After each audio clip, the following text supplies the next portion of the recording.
आज हम चैप्टर शुरू कर रहे हैं डेप्रीसिएशन। डेप्रीसिएशन क्या होता है ये तो आपको सबको पता ही है कि जैसे जैसे हम एसेट्स को यूज करते हैं, फिक्स एसेट्स को जैसे जैसे हम यूज करते हैं उसकी वैल्यू कम होती चली जाती है तो उसे हम डेप्रीसिएशन बोलते हैं। जैसे कि मान लिया आपने कार ली 5 लाख रुपए की, ठीक है, तो क्या 1 साल बाद अगर आप इसे बेचना चाहोगे आपने तो क्या इसको आपको 5 लाख रुपए ही मिलेंगे? नहीं, आपको शायद हो सकता है इसके 4 लाख मिले। तो अब कार तो वही की वही है, कार तो वही है, तो फिर उसकी वैल्यू कम क्यों हो गई 4 लाख? ये 1 लाख रुपए कहां गए? ये 1 लाख रुपए जो उसकी वैल्यू कम हो गई है इसे हम डेप्रिसिएशन बोलते हैं। ठीक है, इसे डेप्रिसिएशन बोलते हैं। यानी कि डेप्रिसिएशन का मीनिंग क्या हो गया, इसकी डेफिनेशन क्या हो गई?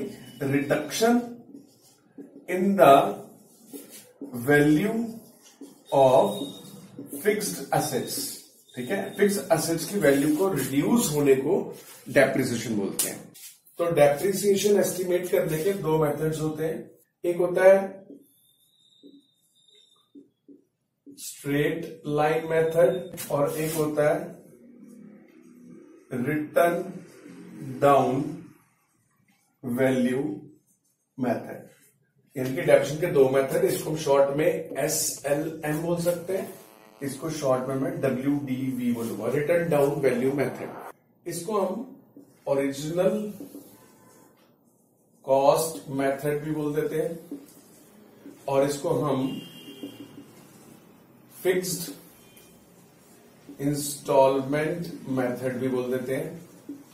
ऐसे ही इसका नाम है डिमिनिशिंग बैलेंस मेथड भी बोल देते हैं इसको, और इसको हम रिड्यूसिंग इंस्टॉलमेंट मेथड भी कह देते हैं।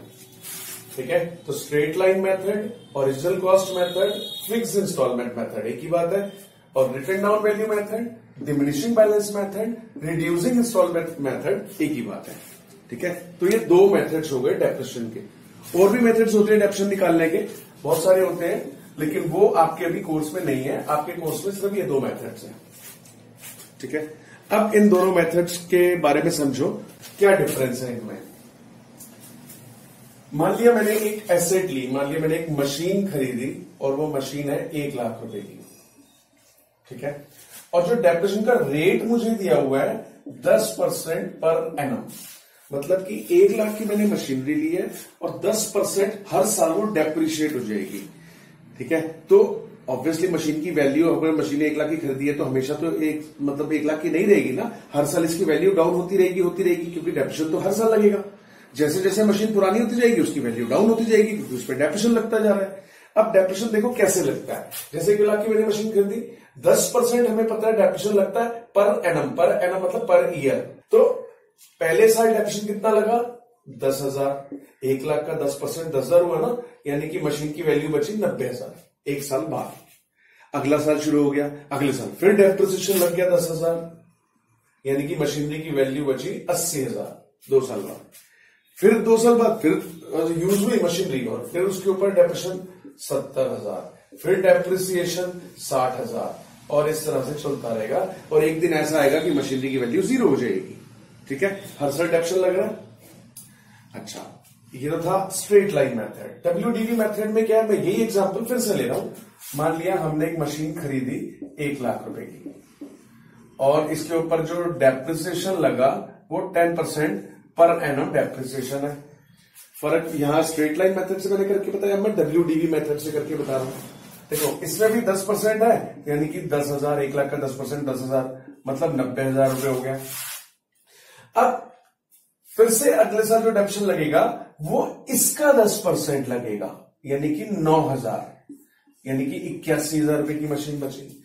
अब फिर से डेप्रिसिएशन जो लगेगा सेकेंड ईयर में वो इसका 10%, थर्ड ईयर में वो इसका 10%, यानी कि 8100, 81,000 का 10% 8100, ये मशीन बची 72,900 की। अब इसका 10% 7290, मशीन बची 65,610 की। अब इसका 10% 6561, ऐसे ऐसे चलता रहेगा।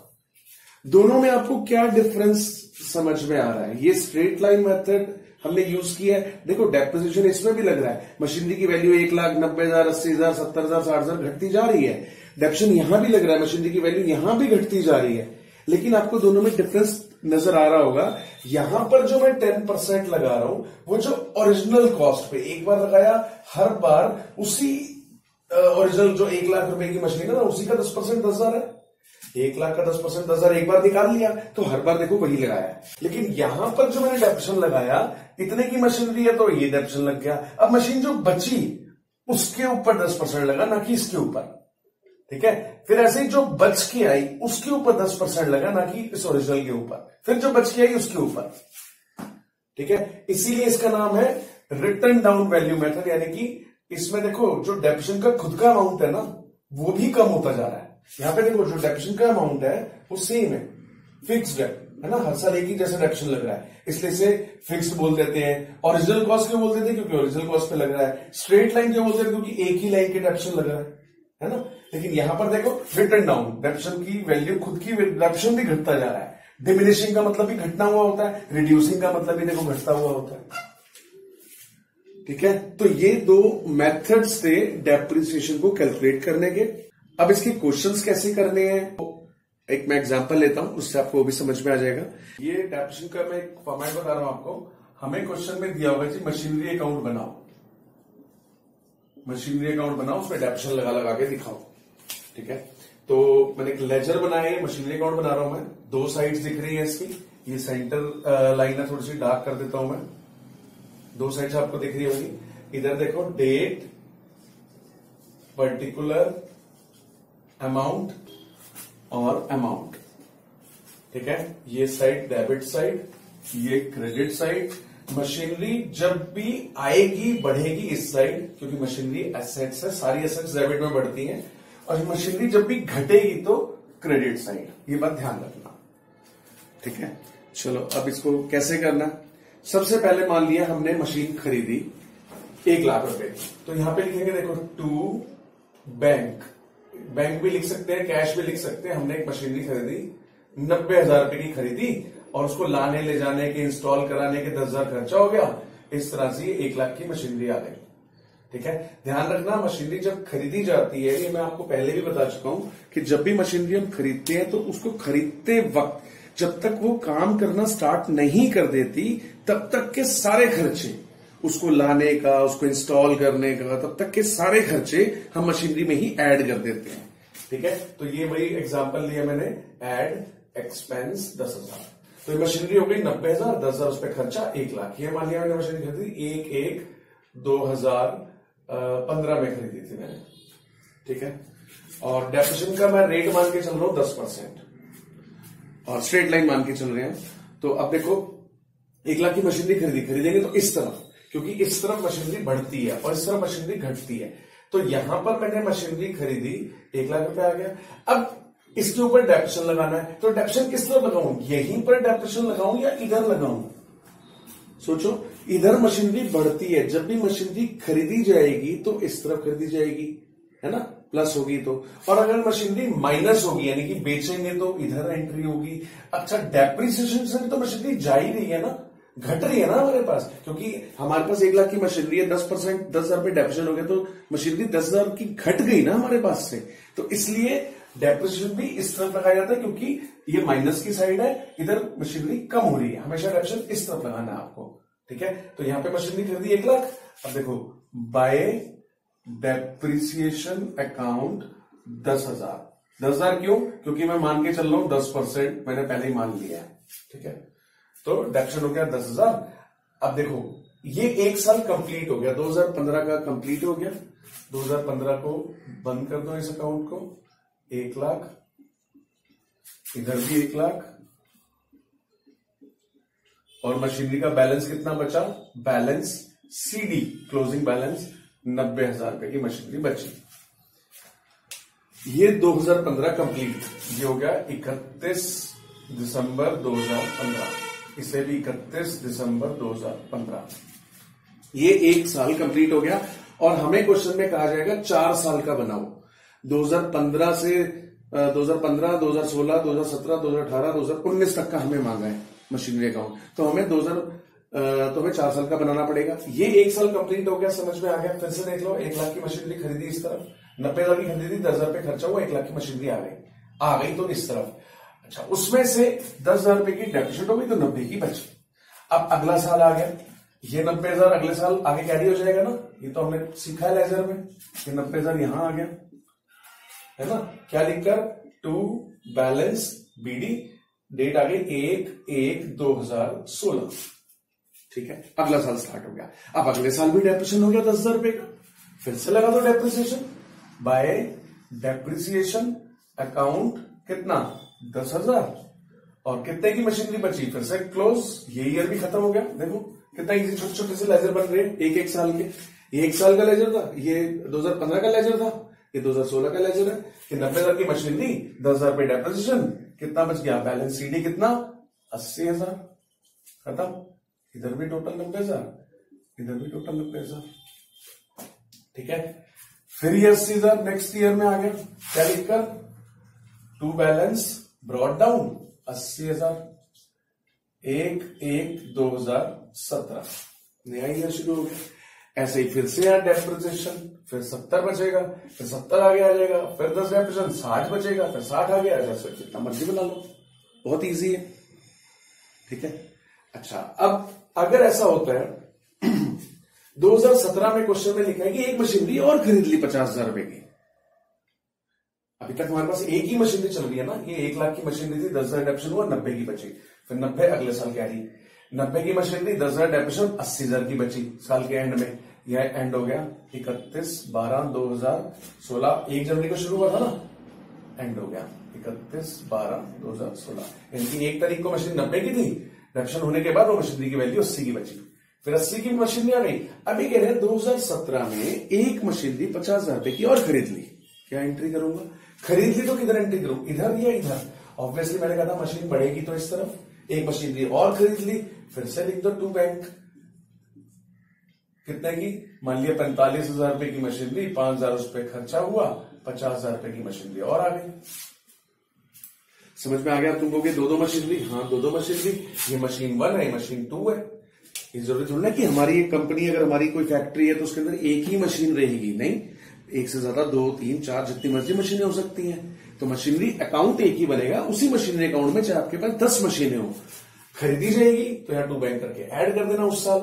अब ये टू बैंक इसी साल में क्यों ऐड किया, क्योंकि वो 1 जनवरी 2017 को खरीदी है, तो मैं 2017 में टू बैंक करके दिखाऊंगा ना, यहाँ पे थोड़ा ना टू बैंक अकाउंट दिखा दूंगा, क्योंकि ये तो 2015 है। 2015 में हमने एक मशीनरी खरीदी थी, निकल गया 2015, 2016 ऐसे ही निकल गया, कुछ नहीं खरीदा, बस डेप्रिसिएशन हुआ, 2017 आ गया, एक मशीनरी और खरीद ली। अब देखो 2 मशीन हो गई, अब 2 मशीन हो गई मतलब 2 डेप्रिसिएशन लगेंगे। कैसे 2, भाई ये मशीनरी अगर आपने खरीदी है, ये तो पहले से चलती आ रही है, इस पर तो डेप्रिसिएशन हो गई, ये जो नई मशीनरी है तो क्या ये डेप्रिशिएट नहीं होगी, ये भी होगी, है ना। इसकी डेट कब है मशीनरी की जो नई खरीदी, ये भी 2017 1 जनवरी को खरीदी है। तो अब देखो डेप्रिसिएशन जो है ये 1 और 2 2 लगाने हैं आपको, अंदर ही 2 लगा के फिर बाहर इकट्ठा टोटल लिख देंगे। कितना डेप्रिसिएशन लगेगा, पहली मशीनरी पे तो हमें पता है 10,000 चलता ही आ रहा है, 10,000 10,000 10,000, क्योंकि हम मान के चल रहे हैं कि 10% है। दूसरी मशीनरी पे कितना लगेगा, अब क्योंकि 50,000 की है, इसका 10% 5,000, ये 5,000 डेप्रिसिएशन, टोटल डेप्रिसिएशन 15,000 हो गया।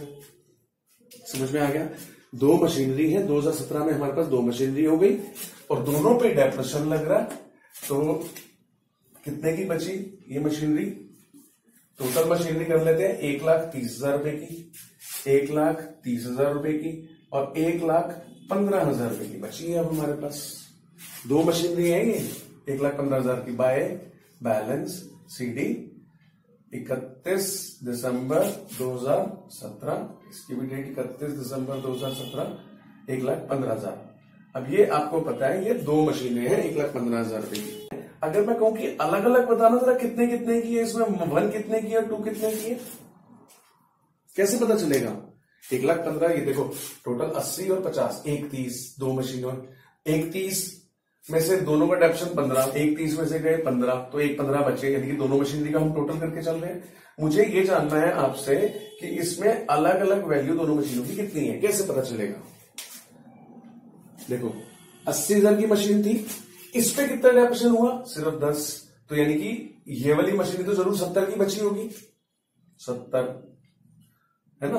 और दूसरी मशीनरी देखो 50,000 की थी, इस पे कितना डेप्रिसिएशन हुआ? 5। दूसरी मशीनरी 50 की है ना, 5 का डेप्रिसिएशन, यानी कि ये 45,000 की बची होगी। समझ में आ गया?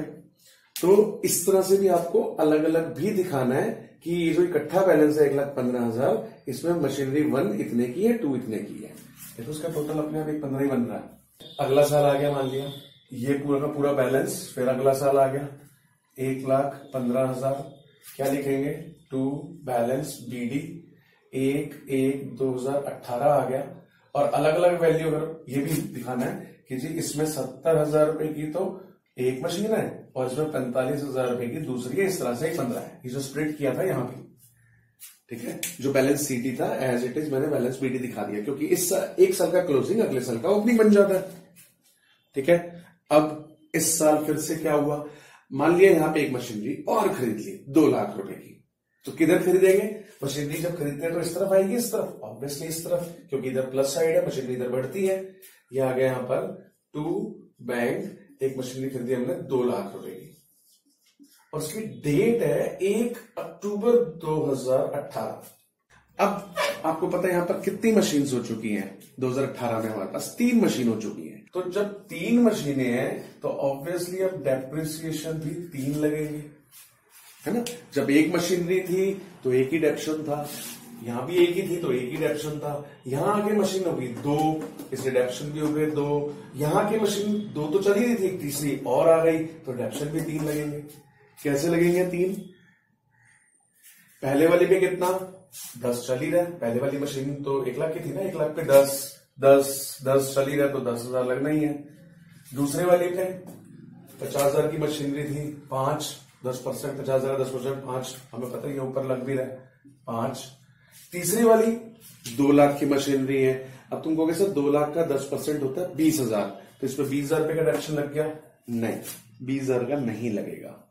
क्यों नहीं लगेगा? क्योंकि आप ध्यान से देखो इसमें डेट क्या लिखी है, 1 अक्टूबर, है ना, और हम डेप्शन कब लगा रहे हैं? दिसंबर में, 3 महीने बाद।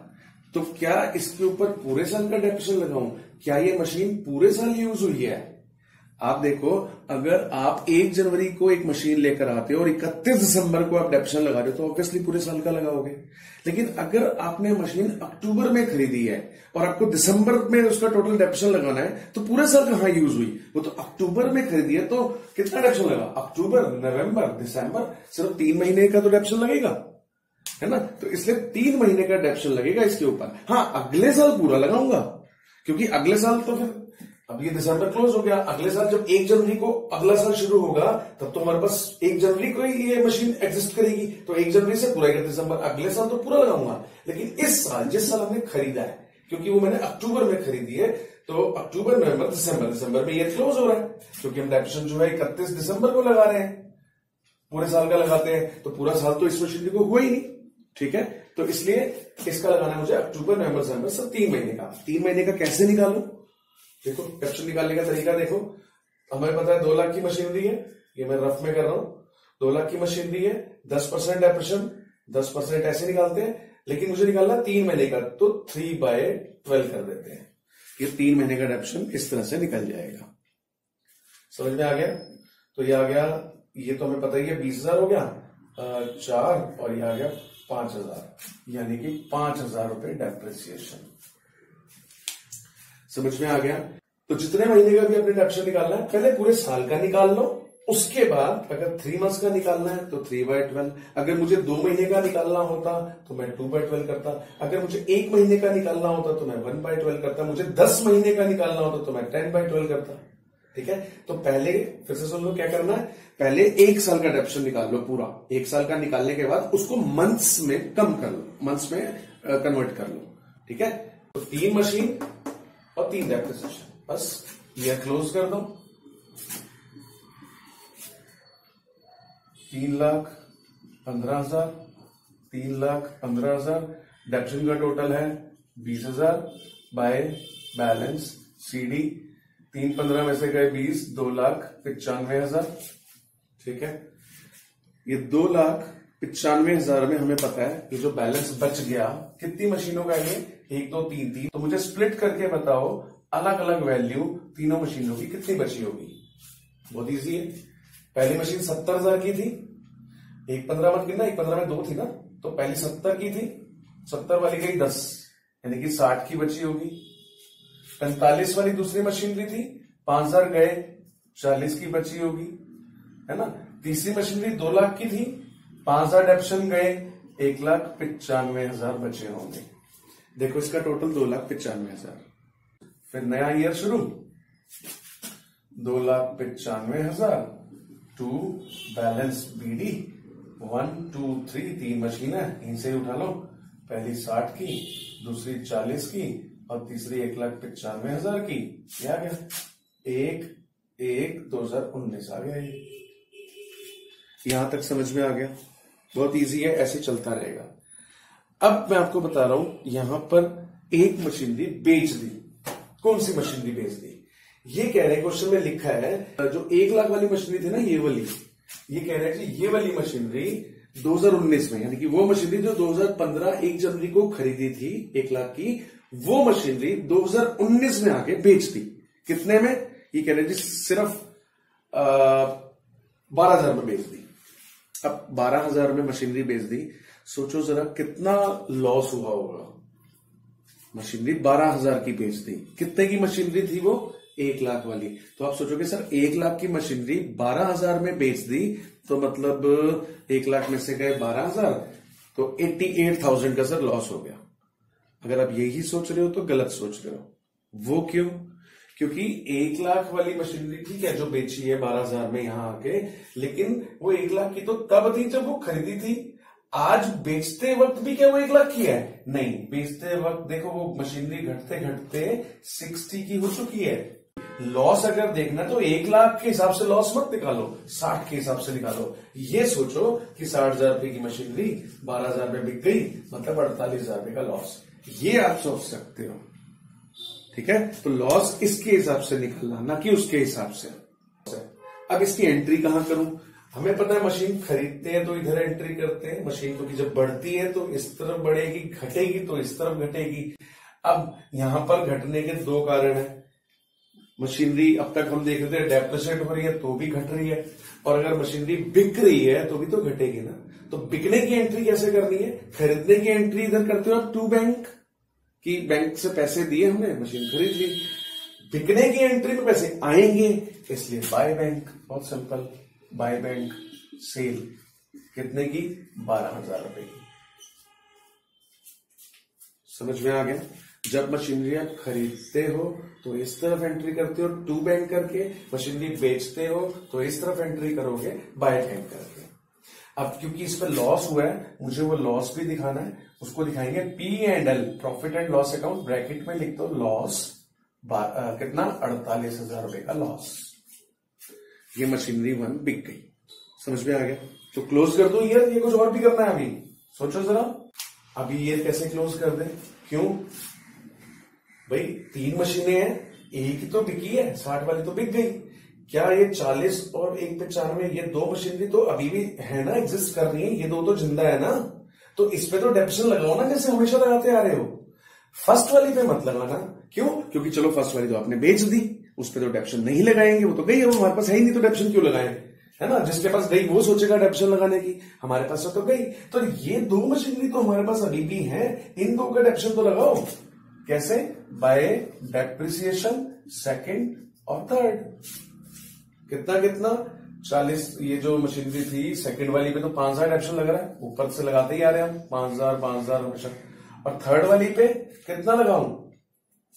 थर्ड वाली पे देखो यहां तो 5 लगा था, यहां 5 लगा था, क्योंकि यहां पे 3 महीने का था। अब तो पूरे साल यूज हो रही है ना, अब तो 1 जनवरी से 31 दिसंबर पूरे साल यूज हो रही है, तो पूरा लगेगा ना। तो 2 लाख का 10% 20,000 पूरा लगाएंगे हम।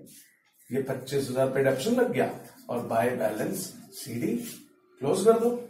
2,95,000 की मशीनरीज है, 2,95,000, 295 में से ये सब माइनस हुआ, क्या आ गया? 2,10,000। और अगर इसको स्प्लिट करूंगा तो मुझे पता है इसमें फर्स्ट तो है ही नहीं, सिर्फ सेकंड और थर्ड है। कितने कितने की बची होगी सेकंड और थर्ड? सेकंड वाली तो देखो जी 40 की थी, 5 और गए, सेकंड वाली 35 की बची होगी। थर्ड वाली 195 की थी, 20 गए, 175 की बची होगी। देखो टोटल 2,10,000।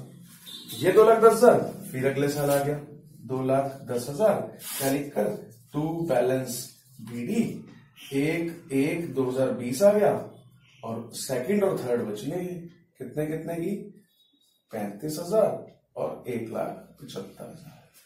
अब अगर मैं आपसे एक बात पूछूं कि ये जो मशीनरी है, हमें पता है ये हमने 1 जनवरी 2019। अब मैं अगर आपसे एक बात पूछूं कि ये मशीनरी 1 जनवरी की जगह अगर 1 मई को 1 मई को बेची होती, 12,000 रुपए की ही बेची, तो क्या कुछ क्वेश्चन में फर्क पड़ता? चलो डेट पे तो फर्क पड़ गया, 1 जनवरी की जगह 1 मई को बेची है, तो क्या कहीं और फर्क पड़ता? क्या लॉस में फर्क पड़ता? ये कोई और चेंज आता है? सोचो। चलो मैं बताता हूं। अगर ये मशीनरी 1 जनवरी को बेची, जैसे ये वाला क्लोजिंग बैलेंस अगले साल ओपनिंग आ गया, ये मशीनरी 1 जनवरी को 60 की थी और 1 जनवरी को ही बेच दी 12,000 की, तो 60 की मशीनरी 12 के बेची तो 48 का लॉस। लेकिन अब मैं कह रहा हूं कि ये मशीनरी 1 मई को बेची है, लेकिन जनवरी फरवरी मार्च अप्रैल 4 महीने, जनवरी फरवरी मार्च अप्रैल 4 महीने पहले यूज हुई, फिर 1 मई को बेची, तो 4 महीने यूज हुई, तो 4 महीने का क्या इस साल में इस मशीन पे डेप्शन नहीं लगना चाहिए? अभी तक तो हमने सिर्फ सेकंड और थर्ड का डेप्शन लगाया, क्योंकि वो मशीनें तो बिकी नहीं, वो तो हमारे पास है। फर्स्ट का हमने डेप्शन नहीं लगाया था, क्या सोचकर कि तो भाई 1 जनवरी को ही बिक गई, नया साल शुरू होते ही बिक गई। लेकिन अब मैं कह रहा हूं ये नया साल शुरू होते ही नहीं बिकी, ये 4 महीने पहले यूज हुई फिर बिकी, तो इसका मतलब फिर तो आप कहोगे हाँ सर अब तो इसके ऊपर भी डेप्शन लगाना बनता है, बाय डेप्रिसिएशन। किस पे? फर्स्ट मशीनरी पे। कितना लगना चाहिए? 4 महीने यूज होगी, मैं कह रहा हूं ना बिकी है, तो 4 महीने का डेप्शन तो बनता है ना। 4 महीने का डेप्शन कैसे निकालोगे? हमें पता है पूरे साल का डेप्शन 10,000 है। जब भी मंथ्स का डेप्शन निकालो, मैंने बताया पूरे साल का डेप्रिसिएशन लिखो, 4 महीने का निकालना है तो 4/12 कर दो, ये आ जाएगा 3,333 रुपए। इतना डेप्शन तो फर्स्ट मशीनरी पे लगा है, तो फिर यहां पर हमें 3,333 रुपए का डेप्शन भी दिखाना पड़ता। समझ में आ गया? फिर से सुन लो, अगर मशीनरी जो बेची गई है वो आते ही ईयर शुरू होते ही 1 तारीख को ही बिक गई, फिर तो बस बिक गई और लॉस, ये दिखाओगे, डेप्शन तो उस पर हुआ नहीं। लेकिन अगर क्वेश्चन में डेट को ध्यान से पढ़ लेना, अगर क्वेश्चन में लिखा है कि नहीं वो कुछ महीने यूज होके बिकी है, फिर उस पर भी डेप्शन लगाना बनता है आपका। ठीक है? अच्छा, अब ऐसी कंडीशन में लॉस में बदल जाएगा। वो क्यों बदल जाएगा? अब भाई पहले मशीनरी 60 की थी, 12 की बिकी थी, लॉस हो गया था 48,000। अब मशीनरी 60 की है, लेकिन जब बिकी तब 60 की नहीं थी, तब तो और घट गई 3,000, तब तो और 3,333 की वैल्यू कम हो गई, क्योंकि और घिस गई, है ना। तो यानी कि जो मशीनरी बिकी है वो 60,000 में से 3,333 तो और घिस गई, तो कितने की बची? ये मशीनरी तो जी 56,667 रुपए की थी। ये मशीनरी बिकी है 12,000 में, 12,000 में बिकी, तो लॉस आ गया 44,667। तो यहां लॉस आ जाएगा 44,667। समझ में आ गया? ये वाला कंसेप्ट फिर से समझ लो। अगर एक मशीनरी 1 तारीख को बिकी होती तो बस बैंक और P&L लॉस दिखाना है आपको, और कुछ नहीं करना। अगर वो मशीनरी कुछ महीने यूज होके बिकी है, जैसे यहां पे मैंने 1 मई को यानी कि 4 महीने यूज होके कहा कि बिकी है, तो 4 महीने का उस पर डेप्शन पहली बात तो लगेगा। ठीक है, डेप्शन लगेगा 4 महीने का, और उससे लॉस में भी फर्क पड़ जाएगा, क्योंकि अब तक पहले में क्या था, 60,000 की मशीनरी सिंपली 12,000 की बिकी तो 48 का लॉस। अब 60 की मशीनरी पहले तो 3,333 रुपए घिस गई, 4 महीने में इतने की रह गई, इतने की मशीनरी 12,000 की बिकी तो इतना लॉस। ठीक है, इस बात का ध्यान रखना। तो ये एग्जांपल था। अब इसके ऊपर एक क्वेश्चन मैं करवाता हूं।